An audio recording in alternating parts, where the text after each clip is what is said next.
हाँ जी, good morning students. बेटा अज असी अडोलसेंस पढ़ना है। Adolescent reproductive phase of life in humans. ठीक है। Adolescents become capable of reproduction when the testes in the boy start producing sperms and ovaries in the girls start producing ova. So adolescent एक चीज़ वो सी जो एक mature adolescent stage जी सी साडी 13 to 18 ईयर्स होंगी है, जो कि बॉयज़ जी रिप्रोडक्शनस जी होने लग जाती है, जिद टैसटिस जोड़े आ बॉयज़ के टैसटिस ऑर्गनस होंगे आ वो स्पर्म्स प्रोड्यूस करने शुरू कर देंगे, तो गर्ल्स के ओवरीज होंदियां वो अपना एग प्रोड्यूस करना शुरू कर देंगे। In women reproductive phase begins at the puberty 10 to 12 साल of age and generally last till the age of 45 to 50 years तक ये जी है ये गैमेट्स जोड़े प्रोड्यूस होंगे रहते हैं। The capacity of producing gametes last for a much longer time in males than in females. ठीक है। In man reproductive phase begins at 40 to 50 years and last है लॉन्ग इज हेल्थी थ्रू। और man दे विच जिहड़ी है जब तक बंदा हेल्थी रहिंदा है, एक मैन जिहड़ा है जब तक हेल्थी रहिंदा है तब तक रिप्रोडक्शन होंदी होंदी है, बट वूमेन दे विच ये 45 to 50 ईयर्स के एज तक ये प्रोडक्शन होंदी है। ठीक है। नैक्सट अपने बेटा ये पढ़ना है मैंस्ट्रुअल साइकिल। मैंस्ट्रुअल साइकिल की होंदा? Menstrual cycle, the sexual cycle in a female is called menstrual cycle. When the girls reach puberty, the sex hormone estrogen causes either of ovaries to release an ovum into fallopian tube once in about 28 to 30 days. The release of ovum from the ovaries is called ovulation. ਹੁਣ menstrual cycle की होंदा बच्चे ਜਿਹੜੇ girls ਦੇ ਵਿੱਚ ਹੁੰਦਾ पहली गल तो ये इंपॉर्टेंट पॉइंट गर्ल्स ਦੇ ਵਿੱਚ ਹੁੰਦਾ ਆ ਜਦੋਂ ਉਹਨਾਂ ਦੀ ਪਿਊਬਰਟੀ ਏਜ ਹੁੰਦੀ ਆ, ਸੈਕਸ ਹਾਰਮੋਨ ਰਿਲੀਜ਼ ਹੁੰਦਾ ਉਹਨਾਂ ਦੇ ਵਿੱਚ ਕਿਹੜਾ ਔਸਟ੍ਰੋਜਨ। ਇਹ ਅਸੀਂ ਪੜ੍ਹਿਆ ਹੋਇਆ। ਉਹਨਾਂ ਨੇ ਕੀ ਕਰਨਾ, ਓਵਰੀਜ਼ ਨੂੰ ਕੀ ਕੌਜ਼ ਕਰਾਉਣਾ, ਓਵਰੀਜ਼ ਨੇ ਕੀ ਰਿਲੀਜ਼ ਕਰਨਾ, ਉਹਨਾਂ ਦੇ ਵਿੱਚ ਐਗ ਰਿਲੀਜ਼ ਕਰਨਾ। ਅਸੀਂ ਪੜ੍ਹਿਆ ਸੀ ਲਾਸਟ ਚੈਪਟਰ 'ਚ। ਆ ਦੇਖੋ ਲਾਸਟ ਚੈਪਟਰ ਦੇ ਵਿੱਚ ਆਪਣੇ ਪੜ੍ਹਿਆ ਸੀਗਾ। ਆ ਦੇਖੋ ਆ ਓਵਰੀ ਸੀਗੀ। ठीक है। इस ओवरी ने ये सारा वह जाइगोट की फॉर्मेशन स्ट्रक्चर आता मीनस आ कह लो तुम। देखो आ फीमेल रिप्रोडक्टिव ऑर्गन आ, फीमेल के आ सिस्टम प्रेजेंट होंदा है। आ ओवरी होंदी है, इस ओवरी ने की रिलीज़ करना, एग रिलीज़ करना। एग कित्थे रिलीज़ करना? फैलोपियन ट्यूब के विच। कित्थे रिलीज़ करना? फैलोपियन ट्यूब के विच। तो ठीक है। ये आफ्टर 28 डेज़ हरेक महीने आफ्टर 28 डेज़ जोड़ा ये ओवरी आ एक एग रिलीज़ करती है। ठीक है। जोड़ा कि वो एज ए जैकुलेट होंदा है। ठीक है। बाहर निकलता है as a waste material like. ठीक है। So during the release of ovum from the ovaries का हुण वो जिहड़ा एग एक रिलीज़ होंदा है ओवरी तो उन्होंने असीं की बोलते हैं? ओवुलेशन। ठीक है। During this period the inner lining wall of the uterus become thick and spongy and full of tiny blood vessels and prepare itself to receive the egg. हुण तुहानूं मैं दस के हटिया कि जिहड़ा वो एग रिलीज़ होंदा है एक वेस्ट मटीरियल की फॉर्म दे विच वो बाहर निकलता है। In the case the mature eggs get fertilised by sperms in fallopian tube. The fertilised cells begins to divide to form the embryo. Embryo gets embedded in the lining of uterus. This result in pregnancy. ठीक है। ये भी बच्चे अपन last time पढ़िया सीगा। आ देखो हुण आ diagram देखो, असी यही चीज़ बोल के हटिया मैं कि ओवरी ने अपना एग रिलीज़ करता। हुण जे तो स्पर्म एंटर कर गया, जो स्पर्म फीमेल बॉडी में एंटर कर जाता, ठीक है, मेल स्पर्म उन्हें इत्थे पहुँच जाना। इस जे एग इत्थे पिया होना। आ देखो आ स्पर्म इन्हें डायग्राम बनाई हुई है छोटी जी। ठीक है। ये जिहड़ा स्पर्म इधर दी मूव करके फैलोपियन ट्यूब है इत्थे पहुँच गया। हुण ओवरी ने तो अपना काम कर दिता, उन्हें एग रिलीज़ कर दिता। जे तो स्पर्म ये फ्यूज़ कर गया फिर तो होनी फर्टिलाइजेशन। अंडरस्टूड। जो फर्टिलाइजेशन हो गई फ्यूजन हो जानी है, जाइगोट बन गया फस्ट सैल जो बॉडी का 2 4 8 16 इदा करके यूट्रस को एक बेबी डिवेलप होना शुरू हो जाता। ठीक है। फिर तो ओबीयसली फिर तो प्रैगनेंसी हो जाती है। बट जेकर ये एग नहीं बनता, भी दूजा पॉइंट यह आ जे ये जोड़ा एग दी आ फ्यूजन जी नहीं होंगी, जे एग फ्यूजन नहीं होंदा, अगर एग फ्यूजन नहीं होंदा तो दैन की होना फिर ये जोड़ा ओवम आ जोड़ा एग आ ये इस तरह ही बाहर आ जाना जिदा वेस्ट मटीरियल जोड़ा वो एज ए वेस्ट मटीरियल एक मैंस्ट्रुअल साइकिल जिन्हों बोलते असी वो हरेक महीने आफ्टर 28 डेज़ गर्ल्स के विच वोमैन के विच हुंदा है तो ये वेस्ट मटीरियल इदा एज ए ब्लड जोड़ा बाहर निकल जाता है। ठीक है,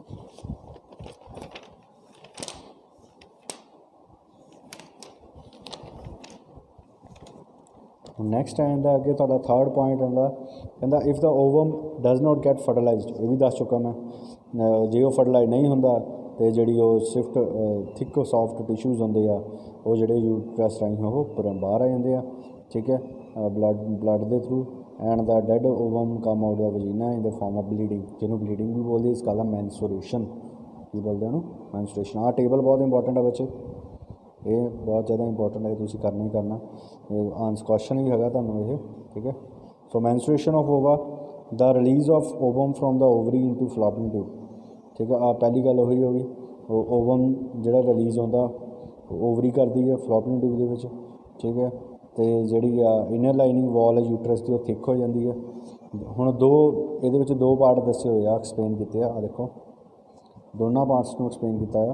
पहला पॉइंट है जेकर if egg is not fertilised by sperm, मैं ही दस के हटिया जेकर एग वो फ्यूज़ नहीं होया पर जेकर एग फ्यूज़ होंदा है जिन्होंने फर्टिलाइज्ड बोलते हैं।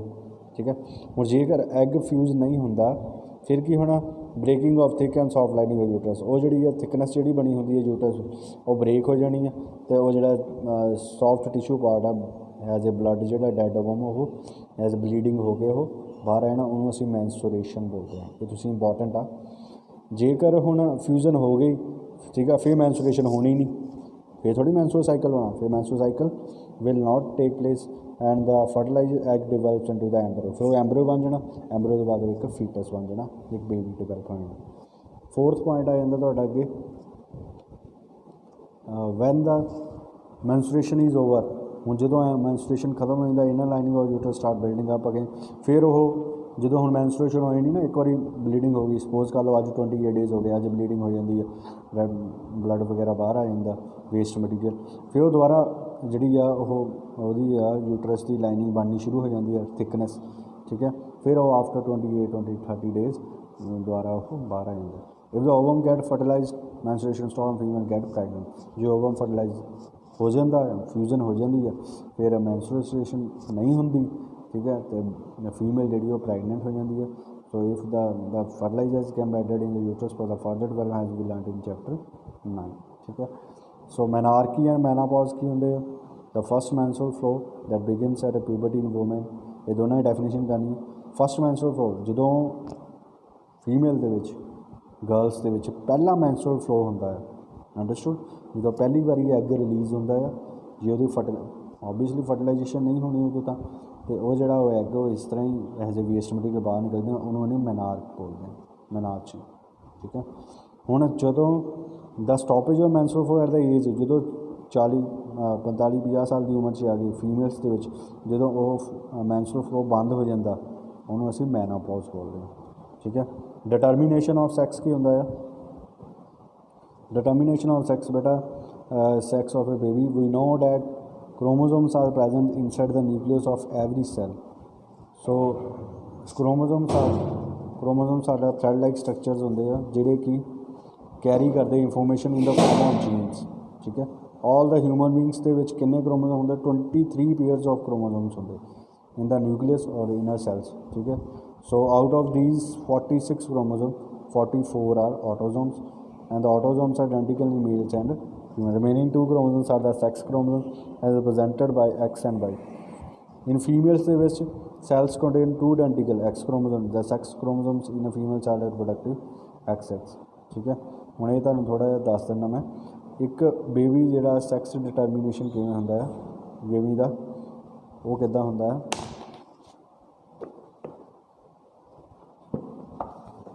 हुण देखो डिटर्मीनेशन किवें हुंदा है माड़ा बहुत इंपॉर्टेंट क्वेश्चन है 9th भी पढ़ोगे तुसीं। ठीक है, 10th दे विच भी टॉपिक है +1 +2 जब तक साइंस पढ़ोगे ये टॉपिक आना ही आना। हुण वो कहंदा हुण देखो पहला वो कहंदा all human being have 23 pairs of chromosome. एक ह्यूमन बींग कोल ना ध्यान नाल समझो ਹਿਊਮਨ ਬੀਂਗ ਜਿਹੜਾ ਨਾ ਉਹ 'ਚ ਅਸੀਂ ਸਾਰੇ ਆ ਜਾਂਦੇ ਹਾਂ। ਹਿਊਮਨ ਬੀਂਗ ਕੋਲ 23 ਪੇਅਰਸ ਹੁੰਦੇ ਕ੍ਰੋਮੋਸੋਮ ਦੇ।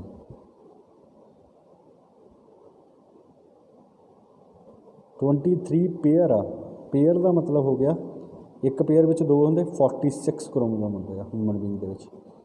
46 ਕ੍ਰੋਮੋਸੋਮ, ਠੀਕ ਹੈ। ਇਹ ਸਾਡੇ ਹਿਊਮਨ ਬੀਂਗਸ ਦੇ ਵਿੱਚ ਪ੍ਰੈਜੈਂਟ ਹੁੰਦੇ ਆ। ਅੰਡਰਸਟੂਡ। ਸੋ ਕਿੱਥੇ ਪ੍ਰੈਜੈਂਟ ਹੁੰਦੇ ਆ? ਇਹਦੇ ਵਿੱਚ ਪ੍ਰੈਜੈਂਟ ਹੁੰਦੇ ਇਨ ਦਾ ਨਿਊਕਲੀਅਸ। ਨਿਊਕਲੀਅਸ ਦੇ ਵਿੱਚ ਪ੍ਰੈਜੈਂਟ ਹੁੰਦੇ ਆ। Out of these 44 are autosome. ਹੁਣ ਇਹ ਜਿਹੜੇ 46 ਆ, ਠੀਕ ਹੈ, ਇਹਦੇ ਵਿੱਚੋਂ 44 ਜਿਹੜੇ ਹੋਣੇ ਨਾ ਬੱਚੇ, ਇਹਨਾਂ ਨੂੰ ਅਸੀਂ ਬੋਲਦੇ ਹਾਂ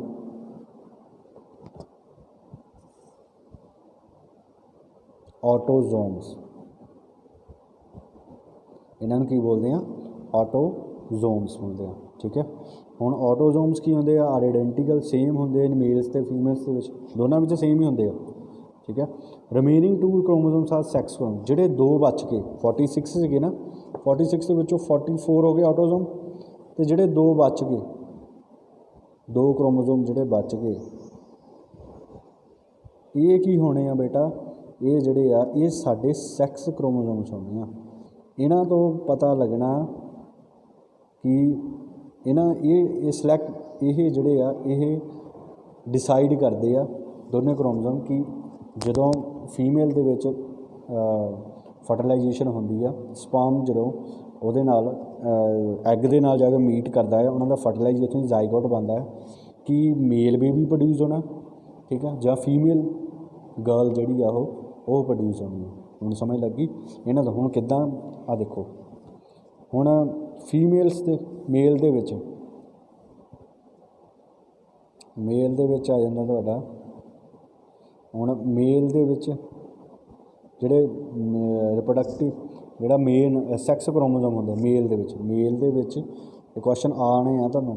ਮੇਲ ਦੇ ਵਿੱਚ ਜਿਹੜਾ ਸੈਕਸ ਕ੍ਰੋਮੋਸੋਮ ਆ, ਜਿਹੜੇ ਸੈਕਸ ਨੂੰ ਡਿਟਰਮਾਈਨ ਕਰਦੇ ਆ, ਜਿਹੜੇ ਇਹ ਹੈਲਪ ਕਰਦੇ ਆ ਕਿ ਹੁਣ ਬੇਬੀ ਗਰਲ ਹੋਊਗੀ ਜਾਂ ਬੇਬੀ ਬॉय ਹੋਊਗਾ, ਉਹ ਹੁੰਦੇ X ਅਤੇ Y, ਠੀਕ ਹੈ। ਫੀਮੇਲ ਦੇ ਵਿੱਚ ਸੈਕਸ ਕ੍ਰੋਮੋਸੋਮ ਜਿਹੜਾ ਹੁੰਦਾ,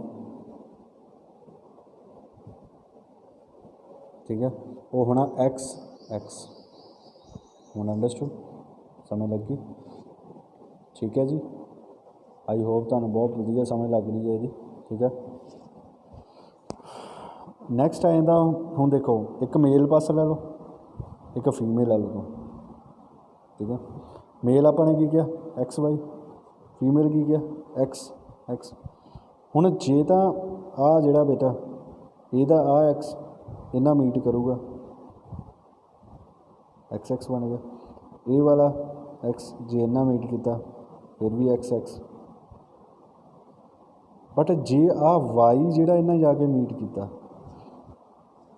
ਮਤਲਬ ਕਿ ਇੱਕ X ਇੱਕ ਮੇਲ ਦਾ ਕ੍ਰੋਮੋਸੋਮ ਹੁੰਦਾ, ਇੱਕ ਉਹਦਾ 23 ਪੇਅਰ ਹੁੰਦੇ ਨਾ। ਮਤਲਬ ਕਿ ਜਦੋਂ ਇੱਕ ਬੇਬੀ ਪ੍ਰੋਡਿਊਸ ਹੁੰਦਾ ਨਾ, ਬੇਬੀ ਪ੍ਰੋਡਿਊਸ ਕਿੱਦਾਂ ਹੋਣਾ? ਮਦਰ ਦੇ ਅਤੇ ਫਾਦਰ ਦੇ। ਮਦਰ ਦੇ ਚਾਹੀਦੇ 23 ਕ੍ਰੋਮੋਸੋਮ, 23 ਫਾਦਰ ਦੇ। ਇਹ ਦੋਨੇ ਮਿਲ ਕੇ 46 ਕ੍ਰੋਮੋਸੋਮ ਸਾਡੇ ਵਿੱਚ ਬਣਦੇ ਆ। ਹੁਣ ਸਾਡੇ ਵਿੱਚ ਜਿੱਦਾਂ ਮੈਂ ਆ, ਤੁਸੀਂ ਆ, ਸਾਡੇ ਵਿੱਚ ਵੀ 46 ਕ੍ਰੋਮੋਸੋਮ ਆ, ਪਰ ਉਹ 23 ਮੰਮੀ ਦੇ ਆ, 23 ਪਾਪਾ ਦੇ ਆ। ਅੰਡਰਸਟੂਡ? ਹੁਣ ਇੱਦਾਂ ਹੀ ਉਹ 23 ਜਿਹੜੇ ਮੰਮੀ ਦੇ ਹੋਣੇ, ਇੱਕ 23 ਪਾਪਾ ਦੇ ਹੋਣੇ। ਉਹਨਾਂ ਵਿੱਚੋਂ 23 ਦੀ 46 ਹੋ ਗਏ, ਜਿਹਦੇ ਵਿੱਚੋਂ 44 ਜਿਹੜੇ ਆ 44, ਠੀਕ ਹੈ, ਉਹ ਹੁਣ ਤੁਸੀਂ ਸਮਝ ਕੇ ਹੋਣੇ ਆ।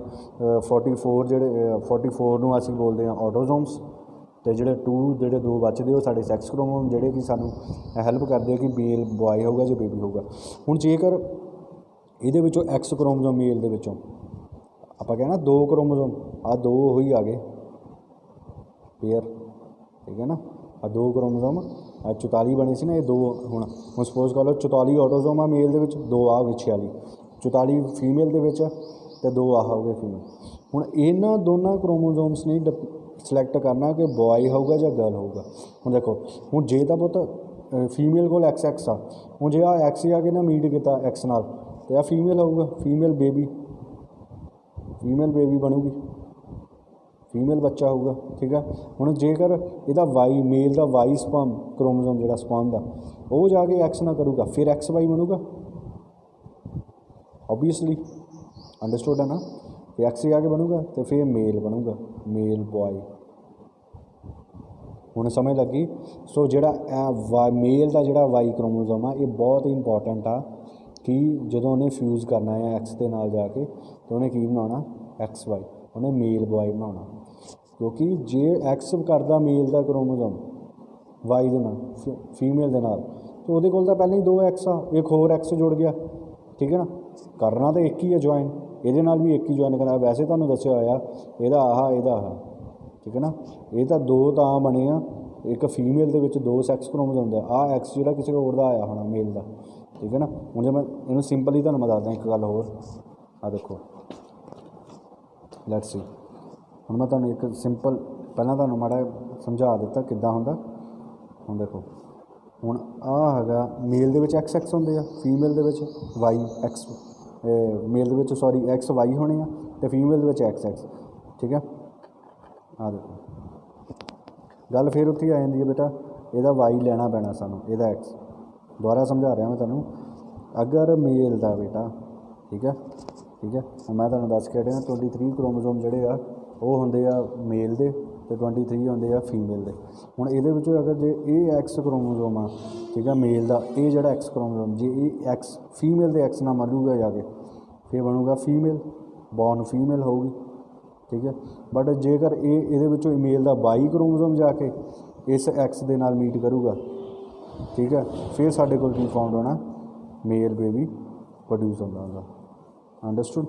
सो ये है तुहाडा रिप्रोडक्शन आ जिहड़ी कि बहुत ही इंपॉर्टेंट है। ये टॉपिक बार बार ये टॉपिक नहीं भी बाई चांस तुहानूं समझ लगता है तो तुम क्लास में मेरे तो समझ सकते हो दोबारा। बिकॉज देखो ये भी यही लिखा सैक्स क्रोमोसोम फीमेल दे विच एक्स एक्स होंदा, सैक्स क्रोमोसोम मेल दे विच एक्स वाई होंदा। ठीक है, हुण जे कल कहंदा sperm carry X chromosome fertilizer, हुण जिहड़ा स्पर्म जाके ਉਹਦੇ ਨਾਲ फ्यूज़ होंदा सीगा यूट्रस ਦੇ ਵਿੱਚੋਂ ਜਦੋਂ ਉਹ ਉਹਦੇ ਨਾਲ फ्यूज़ ਜੇ ਉਹ एक्स क्रोमोसोम होंदे जे वो एक्स क्रोमोसोम हो जोड़ा फ्यूज़ होंदा जाके एग नाल। ठीक है, फिर तो दोनों एक्स एक्स होने क्योंकि फीमेल पहले ही एक्स आ तो वह साढ़े कोल किहड़ा चाइल्ड बनना फीमेल। जेकर वो वाई क्रोमोसोम जाके मीट होंदा है ठीक है फिर साढ़े कोल किहड़ा बनना मेल चाइल्ड। हाँ देखो आ लिखा हुआ अंडरस्टूड। सो एग दा एक्स तो जे एक्स वह स्पर्म का आ दोनों मीट करते हैं तो फिर ये बनता, जे एग दा एक्स आ तो वाई स्पर्म का आ तो फिर Y. The sex of the totally the sex of the baby totally depends on the father sperm not on the mother side. इस करके बच्चे का जोड़ा वो सैक्स आ कि वह मेल है या फीमेल आ वो किते पूरा डिपेंड करता है फादर दे स्पर्म पर डिपेंड करता है, मदर दे एग ते नहीं, किते करता फादर ते स्पर्म ते। अंडरस्टूड। ये गल्लां बहुत याद रखने वाली इंपॉर्टेंट आ। नैक्सट हारमोनस आ जाते हैं जोड़े सैक्स हारमोनस तो अलावा जोड़े होंगे पिट्यूटरी ग्लैंड आ गई साड़ी एंडोक्राइन ग्लैंड जी कि ग्रोथ हारमोन प्रोड्यूस करती है। ठीक है, हुण जेकर यह जो पिट्यूटरी ग्लैंड जोड़ा ग्रोथ हारमोन साड़ी बॉडी में ज़्यादा प्रोड्यूस हो जाए उन्होंने की हो जाता गिगांटिज़म हो जाता एक्सैसिव सिक्रीशन दे विच। ठीक है, वो बंदा बहुत लंबा होंदा। जेकर घट सक्रीट हो हारमोन फिर डवाफिज़म हो जाता वो। ठीक है, इदां ही thyroid gland thyroxine hormone secrete करती है। ठीक है, they stimulate the rate of excessive oxidation carbon proteins. ठीक है, यदी कमी ना की गोइटर हो जाता। सो आयोडीन एक नसैसरी है। ठीक है, एंड्रीनल ग्लैंड्स आ जांदियां प्रेजेंट किडनी ते प्रेजेंट होंदियां दो होंदियां एड्रीनल लाइन तो एल्डोस्टेरोन। ठीक है, ये दोनों की गल एड्रीनल लाइन की करते हैं control the emotion like fear anger regulate the blood pressure heart beat regulate mineral balance in the body हाइड्रोसिक्रीन कॉर्ड एडिसन डिजीज। आ बहुत इंपॉर्टेंट है बच्चे। पैनक्रियस स्टमक के बिलो होंगी 2 हारमोन सक्रीट करती है इंसुलिन तो ग्लूकागन। इंसुलिन जे साढ़े घट हो तो डायबिटीज़ हो जाती है।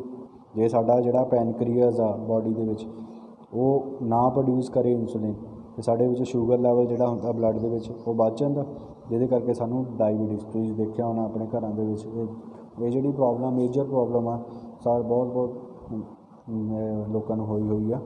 ठीक है, तो ਕਨਵਰਟ, ਪਰ ਗਲੂਕਾਗੋਨ ਕੀ ਕਰਦਾ, ਉਹਨੇ ਕੀ ਕਰਨਾ, ਜਿਹੜਾ ਸਾਡੀ ਬੋਡੀ ਵਿੱਚ ਗਲਾਈਕੋਜਨ ਹੁੰਦਾ ਉਹਨੂੰ ਕਿਹ 'ਚ ਕਨਵਰਟ ਕਰ ਦੇਣਾ, ਕਨਵਰਟ ਸਟੋਰਡ ਗਲਾਈਕੋਜਨ ਨੂੰ ਗਲੂਕੋਜ਼ ਦੇ ਵਿੱਚ ਕਰ ਦੇਣਾ ਜਦੋਂ ਦਸ ਇਨਕਰੀਜ਼ਿੰਗ ਦਾ ਬਲੱਡ ਸ਼ੂਗਰ ਲੈਵਲ। ਠੀਕ ਹੈ। ਸੋ ਨੈਕਸਟ ਪਾਰਟ ਆ ਜਾਂਦਾ ਤੁਹਾਡਾ ਬੇਟਾ roles of hormones in completing life cycle of insects and frog. ਇਹਦੇ ਵਿੱਚ ਦੇਖੋ ਇੰਪੋਰਟੈਂਟ ਹੈਗਾ, ਠੀਕ ਹੈ, ਕਹਿੰਦਾ ਦਾ ਟਰਾਂਸਫੋਰਮੇਸ਼ਨ ਲਾਵਾ, ਇਹ ਅਸੀਂ ਲਾਸਟ ਚੈਪਟਰ 'ਚ ਪੜ੍ਹ ਕੇ ਹਟੇ ਸੀਗੇ ਫਰੌਗ ਵਾਲਾ ਲਾਈਫ ਸਾਈਕਲ, ਜੇ ਤੁਹਾਨੂੰ ਯਾਦ ਹੋਵੇ। ਜਦੋਂ ਇੱਕ ਲਾਰਵਾ ਇੱਕ ਅਡਲਟ ਦੇ ਵਿੱਚ ਬਦਲ ਜਾਂਦਾ ਆ ਥਰੂ ਦ ਡਰਾਸਟਿਕ ਚੇਂਜਿਸ, ਉਹਨੂੰ ਮੈਟਾਮੋਰਫੋਸਿਸ ਕਹਿੰਦੇ ਆ। ਅਤੇ ਇਨਸੈਕਟਸ ਦੇ ਵਿੱਚ ਕਿੰਨਾ ਕੰਟਰੋਲ, ਇਨਸੈਕਟ ਦੇ ਵਿੱਚ ਵੀ ਹਾਰਮੋਨ ਸਿਕ੍ਰੀਟ ਹੁੰਦੇ, ਜਿਹੜੇ ਕੀਟਾਣੂ ਹੁੰਦੇ ਨਾ ਛੋਟੇ ਛੋਟੇ ਕਾਕਰੋਚ ਇਨਸੈਕਟਸ ਹੋ ਗਏ, ਉਹਨਾਂ ਦੇ ਵਿੱਚ ਵੀ ਜਿਹੜੇ ਉਹਨਾਂ ਵਿੱਚ ਹਾਰਮੋਨ ਸਿਕ੍ਰੀਟ ਹੁੰਦੇ ਆ। Similarly the tadpole process through certain stage become adult for metamorphosis in frog is control. ਹੁਣ ਇੱਦਾਂ ਹੀ ਜਿਹੜੀ ਫਰੌਗ ਦੇ ਵਿੱਚ ਮੈਟਾਮੋਰਫੋਸਿਸ ਹੁੰਦੀ ਆ ਵਾਲੀ, ਫਰੌਗ ਦੇ ਵਿੱਚ ਮੈਟਾਮੋਰਫੋਸਿਸ ਹੁੰਦੀ, ਉਹ ਕਿਹੜੇ ਹਾਰਮੋਨ ਕਰਕੇ ਹੁੰਦੀ ਹੈ, ਥਾਇਰੋਕਸਿਨ ਹਾਰਮੋਨ। ਕਿਹਦੇ ਕਰਕੇ, ਥਾਇਰੋਕਸਿਨ ਹਾਰਮੋਨ, ਇਹ ਯਾਦ ਰੱਖਣਾ ਤੁਸੀਂ। ਠੀਕ ਹੈ, ਕਿਉਂਕਿ ਉਹਦੇ ਵਿੱਚ ਜਿਹੜੀ ਥਾਇਰੋਇਡ ਗਲੈਂਡ ਹੁੰਦੀ ਆ ਉਹ ਸਕ੍ਰੀਟ ਕਰਦੀ ਆ। Presence of iodine in water is required for production of thyroxine. ਹੁਣ ਫਰੌਗ ਜਿਹੜੇ ਪਾਣੀ ਵਿੱਚ ਰਹਿੰਦੇ ਆ, ਇਸ ਕਰਕੇ ਜਿਹੜਾ ਉਹ ਪਾਣੀ ਖਾਰਾ ਹੁੰਦਾ, ਕਹਿ ਲਓ ਅਸੀਂ ਖਾਰਾ, ਉਹਦੇ ਵਿੱਚ ਆਇਓਡੀਨ ਦੀ ਮਾਤਰਾ ਪ੍ਰੈਜ਼ੈਂਟ ਹੁੰਦੀ ਪਾਣੀ ਦੇ ਵਿੱਚ, ਇਸ ਕਰਕੇ ਉਹਨੂੰ ਖਾਰਾ ਬੋਲਦੇ ਹਾਂ।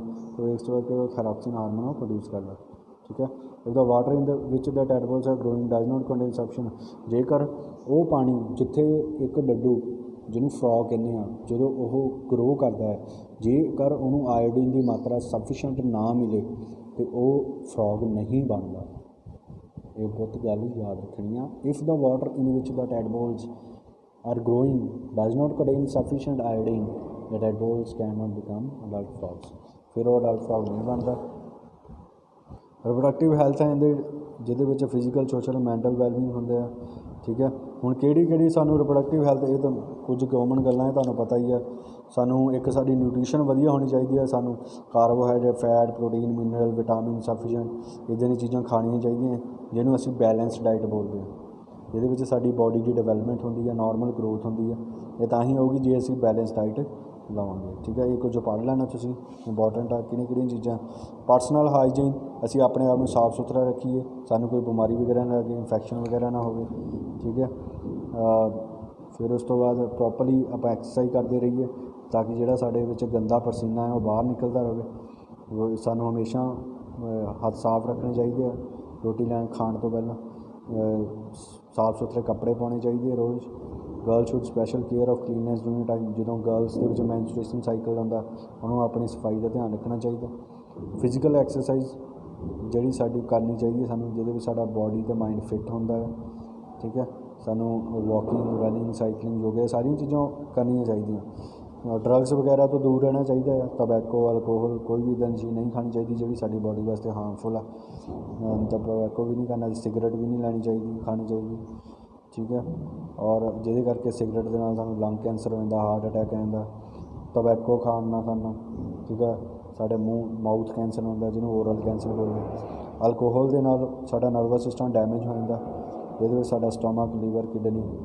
ਹੋਰ ਹਾਰਮਫੁਲ ਡਰੱਗਸ ਜਿੱਦਾਂ ਕੋਕੇਨ ਹੋ ਗਈ, ਹੀਰੋਇਨ ਹੋ ਗਈ, opium, damage the nervous system, other organ of the body. ਠੀਕ ਹੈ। ਇਹ ਚੀਜ਼ਾਂ ਬਹੁਤ ਪੜ੍ਹ ਲੈਣੀਆਂ ਤੁਸੀਂ। ਇੱਕ ਲਾਸਟ ਟੋਪਿਕ ਆ ਤੁਹਾਡਾ AIDS. AIDS is the adolescence must maintain clean sex life to prevent sexually transmitted disease like syphilis and aid. Aid ਦਾ ਫੁੱਲ ਫਾਰਮ ਤੁਹਾਨੂੰ ਪਤਾ ਹੋਣੀ ਚਾਹੀਦੀ ਪੁੱਤ। ਏਡ ਦੀ ਫੁੱਲ ਫਾਰਮ ਇੰਪੋਰਟੈਂਟ ਆ, ਅਕਵਾਇਰਡ ਇਮਿਊਨੋ ਡੈਫੀਸ਼ੀਐਂਸੀ ਸਿੰਡਰੋਮ, ਇਹਦੀ ਫੁੱਲ ਫਾਰਮ ਆ। ਕਿਹਦੇ ਰਾਹੀਂ ਹੁੰਦਾ ਇਹ ਵੀ ਤੁਹਾਨੂੰ ਪਤਾ ਹੋਣਾ ਚਾਹੀਦਾ, HIV ਨਾਲ। HIV ਦੀ ਫੁੱਲ ਫਾਰਮ ਹੋਣੀ ਚਾਹੀਦੀ ਹੈ, ਹਿਊਮਨ ਇਮਿਊਨੋ ਡੈਫੀਸ਼ੀਐਂਸੀ ਵਾਇਰਸ। ਠੀਕ ਹੈ। ਹੁਣ ਏਡਸ ਕੀ ਕਰਦਾ, ਸਾਡੀ ਇਮਿਊਨਿਟੀ ਸਿਸਟਮ ਦੀ, ਬੋਡੀ ਦੀ ਇਮਿਊਨਿਟੀ ਸਿਸਟਮ ਨੂੰ ਵੀਕ ਕਰਦਾ। ਇਮਿਊਨਿਟੀ ਸਿਸਟਮ ਕੀ ਹੁੰਦਾ, ਸਾਡੀ ਕੀਟਾਣੂਆਂ ਦੇ ਨਾਲ ਬੋਡੀ ਦੇ ਵਿੱਚ ਲੜਨ ਦੀ ਸ਼ਕਤੀ ਨੂੰ ਕਮਜ਼ੋਰ ਕਰਦਾ। ਦੇਅਰਫੋਰ ਬੋਡੀ ਸਾਡੀ ਇੱਕ ਬਹੁਤ ਵੀਕ ਹੋ ਜਾਂਦੀ ਹੈ। ਠੀਕ ਹੈ। ਅਤੇ ਡੈਥ ਵੀ ਹੋ ਜਾਂਦੀ ਹੈ। ਏਡਸ ਕਿੱਦਾਂ ਸਪਰੈਡ ਕਰਦੀ ਹੈ, ਜਾਂ ਤਾਂ through the transfusion of blood from infected with HIV to normal person. ਹੁਣ ਸਪੋਜ਼ ਕਰ ਲਓ ਇੱਕ ਬੰਦੇ ਨੂੰ HIV ਪ੍ਰੋਬਲਮ, HIV ਵਾਇਰਸ ਆ ਉਹਦੇ ਵਿੱਚ, ਉਹਨੂੰ ਏਡਸ ਹੋਈ ਆ, ਉਹਦਾ ਬਲੱਡ ਦੂਸਰੇ ਦੇ ਵਿੱਚ ਪਾਸ ਹੋ ਜਾਏ ਤਾਂ ਉਹਨੂੰ ਪਾਸ ਹੋ ਜਾਏ, ਦੂਸਰੇ ਨੂੰ ਵੀ ਏਡਸ ਹੋ ਸਕਦੀ ਹੈ। ਜੇ ਆਪਾਂ ਕੋਈ ਇੰਜੈਕਸ਼ਨ ਲਗਵਾਉਂਦੇ ਹਾਂ ਕਿਸੇ ਦੀ, ਉਹਦੀ ਨੀਡਲ, ਉਸ ਬੰਦੇ ਨੇ ਇੰਜੈਕਸ਼ਨ ਲਾਇਆ, ਉਹਦੀ ਨੀਡਲ ਕਿਸੇ ਹੋਰ ਦੇ ਲਗਾ ਦਿੱਤੀ ਅਤੇ ਫਿਰ ਟ੍ਰਾਂਸਫਰ ਹੋ ਜਾਂਦੀ ਹੈ। ਸੋ ਜੇ ਕਿਸੇ ਮਦਰ ਨੂੰ ਏਡਸ ਆ, ਉਹਦਾ ਜਿਹੜਾ ਬੱਚਾ ਉਹਦਾ ਡਿਵੈਲਪ ਕਰ ਰਿਹਾ ਉਹਦੇ ਅੰਦਰ, ਉਹਨੂੰ ਵੀ ਏਡਸ ਹੋ ਸਕਦੀ ਹੈ। जे किसी ने सैक्सुअल कंटैक्ट कर लिए, ठीक है, HIV इन्फेक्टेड परसोना भी एड्स हो सकती है। सो बेटा दिस इज़ कंप्लीट ये chapter, you have to solve this exercise, ठीक है। ये तुम देख सकते हैं सारी एक्सरसाइज करनी है, तुम फिल इन दी ब्लैंक्स भी करनी है तुम, ठीक है। और short and question answer I will send you on the all the question answers, ठीक है। And you have to go through this all the chapter very carefully, बहुत बहुत इंपॉर्टेंट है बच्चे ये, ठीक है। ये तुहानू ये पता होना चाहिए, आ टेबल करना है, ये तुहानू होमवर्क दिता, छुट्टियां का होमवर्क भी दूँगा टेबल बनाने, ये बनाना है तो याद भी करना है सारा, ठीक है। फिर और उस तो बाद छोटी छोटी डेफिनेशनस तुहानू आनी चाहिए, मेनार्की, मेनोपॉज, सैक्स डिटर्मिनेशन समझा दिता है, ये पूरा बहुत इंपॉर्टेंट चैप्टर, आ फ्लो चार्ट करना है, ठीक है। सो अपने पढ़ चुके ही हारमोन्स, यही जगह टेबल अज अपने किया सीगा, जिधर thyroid gland, adrenal gland, pancreas, testis, ovaries. So बेटा चंगी तरह करो इन्हों, ठीक है। इस दे नाल तुहाडे 3 चैप्टर बायो के कंप्लीट हो गया, 8th 9th एंड 10th, ठीक है। नैक्सट भी तुसीं करना बेटा, सारे जने चैनल में सबसक्राइब जरूर कर लो, क्योंकि जो मैं वीडियो पाना तुहानू एक मैसेज आ जाए कि सर ने अज वीडियो पा दी है, तो मैं कह रहा सबसक्राइब कर लो, ईजिली तुसीं तुहानू पता लग जूगा सर ने वीडियो पा दी तो तुसीं उहनूं देख सकते हो, ठीक है। Thank you.